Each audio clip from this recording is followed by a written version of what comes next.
Hi friends, welcome back to my channel. അപ്പോൾ ഇന്ന് ഞാൻ വന്നിട്ടുള്ളത് നല്ലൊരു ക്യാരറ്റ് ഡേറ്റ്സ് കേക്കിൻ്റെ റെസിപ്പിയുമായിട്ടാണ്. അപ്പോൾ ഇത് ബീറ്ററൊന്നും ഇല്ലാണ്ട് മിക്സിയിലാണ് ചെയ്തെടുക്കുന്നത്. അപ്പോൾ വളരെ സിമ്പിളാണ് ഇത് ഉണ്ടാക്കിയെടുക്കാൻ വേണ്ടിയിട്ട്. മാത്രമല്ല നല്ല ടേസ്റ്റാണ് ഇത് കഴിക്കാൻ വേണ്ടിയിട്ട്. അപ്പോൾ ഇതെങ്ങനെ ഉണ്ടാക്കുന്നത് നമുക്ക് നോക്കിയാലോ. അപ്പോൾ അതിനുവേണ്ടി ഞാനിപ്പോൾ ഇവിടെ ഒരു പാൻ അടുപ്പത്ത് വെച്ച് കൊടുത്തിട്ടുണ്ട്. അതിലേക്ക് ഒരു 1/2 കപ്പ് പഞ്ചസാര ചേർത്ത് കൊടുക്കാം. എന്നിട്ട് നമുക്കിതൊന്ന് കാരമലൈസ് ചെയ്തെടുക്കാം. അപ്പോൾ തീ ഒന്ന് ലോ ഫ്ലെയിമിൽ വെച്ച് കൊടുത്താൽ മതി. അപ്പോൾ ഇത് കാരമലൈസ്ഡായിട്ട് വന്നിട്ടുണ്ട്. അപ്പോൾ ഓവറായിട്ട് കളർ മാറാൻ നിൽക്കണ്ട. അപ്പോൾ കേക്കിന് ചെറിയൊരു കയ്പ്പ് ടേസ്റ്റ് വരും. ഇത്രയും ആയാൽ മതി. ഇനി ഇതിലേക്ക് ഒരു 1/2 കപ്പ് തിളച്ച ചൂടുവെള്ളം ഒഴിച്ചു കൊടുക്കാം. അപ്പോൾ വെള്ളം ഒഴിച്ചു കൊടുക്കുമ്പോൾ ശ്രദ്ധിക്കണം, അത് പൊട്ടിത്തെറിക്കാനൊക്കെ ചാൻസ് ഉണ്ട്. അപ്പോൾ കുറച്ചായിട്ട് വേണം ഒഴിച്ചു കൊടുക്കാൻ വേണ്ടിയിട്ട്.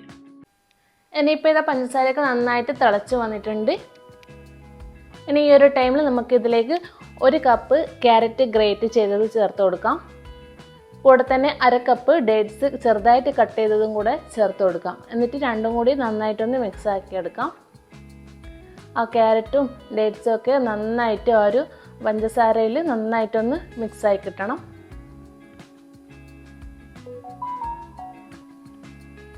ഇനിയിപ്പോൾ ഇതാ ആ ഒരു പഞ്ചസാരയൊക്കെ കുറച്ച് നന്നായിട്ട് വറ്റി വരണം. ഇത്ര ആയാൽ നമുക്ക് ഒന്ന് ഗ്യാസ് ഫ്ലെയിം ഒന്ന് ഓഫ് ചെയ്യാം. അപ്പോൾ ഇതാ ഒരു മിക്സിയുടെ ജാർ എടുത്തിട്ടുണ്ട്. ഇനി ഇതിലേക്ക് 1/2 കപ്പ് പഞ്ചസാര ചേർത്ത് കൊടുക്കാം. നല്ലൊരു ഫ്ലേവറിന് വേണ്ടിയിട്ട് 1/2 ടീസ്പൂൺ ഏലക്കാപ്പൊടി കൂടെ ചേർത്ത് കൊടുക്കാം. എന്നിട്ട് ഇത് നന്നായിട്ടൊന്ന് പൊടിച്ചെടുക്കാം. ഇനി പഞ്ചസാര പൊടിച്ചതിലേക്ക് 3 കോഴിമുട്ടയാണ് ചേർത്ത് കൊടുക്കുന്നത്. മുട്ടയെ കൂടെ ചേർത്ത് കൊടുത്തതിന് ശേഷം വീണ്ടും ഒന്ന് അടിച്ചെടുക്കാം.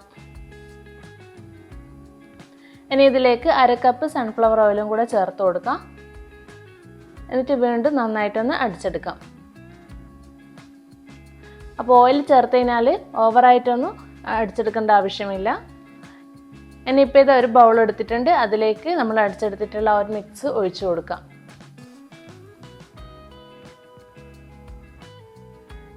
ഇനി ഒരു അരിപ്പ വെച്ച് കൊടുക്കാം. അതിലേക്ക് 1/2 കപ്പ് മൈദ ചേർത്ത് കൊടുക്കാം. ഇനി ഇതിലേക്ക് 1/2 ടീസ്പൂൺ ബേക്കിംഗ് പൗഡർ ചേർത്ത് കൊടുക്കുന്നുണ്ട്.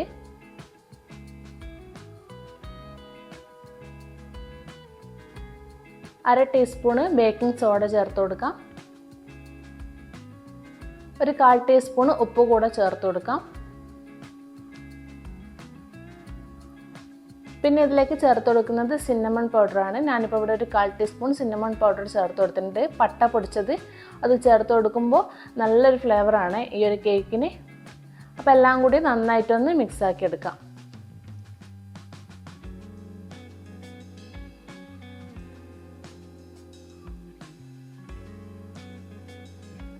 ഇനിയിപ്പോൾ ഇത് ഒരു വിസ്ക് വെച്ചിട്ട് നന്നായിട്ടൊന്ന് എല്ലാം കൂടെ മിക്സ് ആക്കി എടുക്കാം.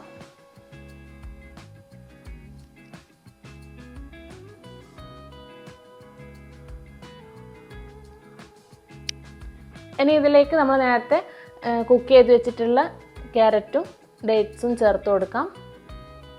എന്നിട്ട് വീണ്ടും എല്ലാം കൂടെ നന്നായിട്ടൊന്ന് മിക്സ് ആക്കി എടുക്കാം.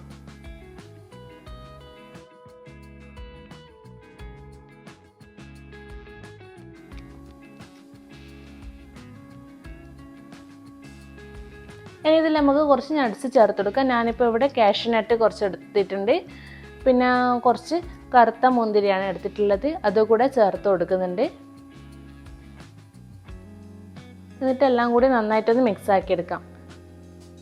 അപ്പോൾ ഈ ഒരു കേക്ക് ഇന്ന് എൻ്റെ മോളുടെ സ്കൂളിലേക്ക് വേണ്ടിയിട്ടാണ് ഞാൻ ആക്കിയിട്ടുള്ളത്. എൻ്റെ മോളുടെ ക്ലാസ്സിൽ ഇന്ന് ഫുഡ് ഫെസ്റ്റ് ഉണ്ടേനു. അപ്പോൾ അതിന് വേണ്ടിയിട്ട് മോള് പറഞ്ഞതിന് ഞാൻ ആക്കി കൊടുത്തിട്ടുള്ളതാണ്. അപ്പോൾ ഇനി ഇതാ ഞാനിപ്പോൾ ഇവിടെ 8 ഇഞ്ചിൻ്റെ ഒരു കേക്ക് ടിൻ എടുത്തിട്ടുണ്ട്. സ്ക്വയർ ടിന്നാണ്. അതിലേക്ക് ബട്ടർ പേപ്പർ വെച്ച് കൊടുത്തിട്ടുണ്ട്. അപ്പോൾ ഞാനിപ്പോൾ ഇവിടെ ഒരു ടേബിൾ സ്പൂൺ കാരമൽ സിറപ്പ് കൂടെ ചേർത്ത് കൊടുത്തിട്ടുണ്ടായിരുന്നു. ആ ഒരു വീഡിയോ എന്നോട് മിസ്സായിപ്പോയതാണ് എടുക്കാൻ വേണ്ടിയിട്ട്. അതാണ് ഈ കളറ് കുറച്ചൊന്ന് ചേഞ്ച് ആയിട്ടുള്ളത്. അപ്പോൾ നമ്മൾ മിക്സാക്കി വെച്ചിട്ടുള്ള ആ ഒരു മിക്സ് ഇതിലേക്ക് ഒഴിച്ചു കൊടുക്കുക. ഒന്ന് ടാപ്പ് ചെയ്തതിന് ശേഷം നമുക്കിതൊന്ന് കുക്ക് ചെയ്തെടുക്കാം. അപ്പോൾ ഞാനിപ്പോൾ ഇവിടെ ഓവനിലാണ് ഇത് കുക്ക് ചെയ്തെടുക്കുന്നത്. അപ്പോൾ നിങ്ങൾക്ക് ഗ്യാസ് സ്റ്റോപ്പിൽ വേണമെങ്കിലും അതുപോലെ ചെയ്തെടുക്കാം. അപ്പോൾ പ്രീഹീറ്റ് ചെയ്ത് 10 മിനിറ്റ് പ്രീഹീറ്റ് ചെയ്ത് വെച്ച ഓവനിലേക്കാണ് ഞാൻ വെച്ച് കൊടുക്കുന്നത്. അപ്പോൾ 150 ഡിഗ്രി സെൽഷ്യസിൽ 40 മിനിറ്റാണ് ഇത് കുക്കായി കിട്ടേണ്ട ടൈം. അപ്പോൾ ഏകദേശം 40 മിനിറ്റ് ആയിട്ടുണ്ട്. നമുക്കിതൊന്ന് തുറന്ന് നോക്കാം. ഇത് കേക്കെല്ലാം ഇപ്പോൾ ഇവിടെ നന്നായിട്ട് ബേക്കായി വന്നിട്ടുണ്ട്, നന്നായിട്ട് പൊങ്ങി കിട്ടിയിട്ടുണ്ട്. അപ്പോൾ അടിപൊളി കേക്കാണിത്, നല്ല ടേസ്റ്റാണ് ഇത് കഴിക്കാൻ വേണ്ടിയിട്ട്. അപ്പോൾ അത് മോൾക്ക് കൊണ്ടുപോകാൻ വേണ്ടിയിട്ടാണ് ഇതുപോലെ കട്ട് ചെയ്ത് വെച്ചിട്ടുള്ളത്. അപ്പോൾ നമ്മൾ സിന്നമൺ പൗഡറൊക്കെ ചേർത്തത് കൊണ്ട് നല്ല ഫ്ലേവറാണ്, ഇതിന് വേണ്ടി നല്ലൊരു സ്മെല്ലുണ്ട്. അപ്പോൾ എല്ലാവരും ഇതൊന്ന് ഉണ്ടാക്കി നോക്കുക, അടിപൊളി ടേസ്റ്റാണ്. അപ്പോൾ ഇന്നത്തെ വീഡിയോ ഇത്രയേ ഉള്ളൂ. പുതിയ വീഡിയോയുമായിട്ട്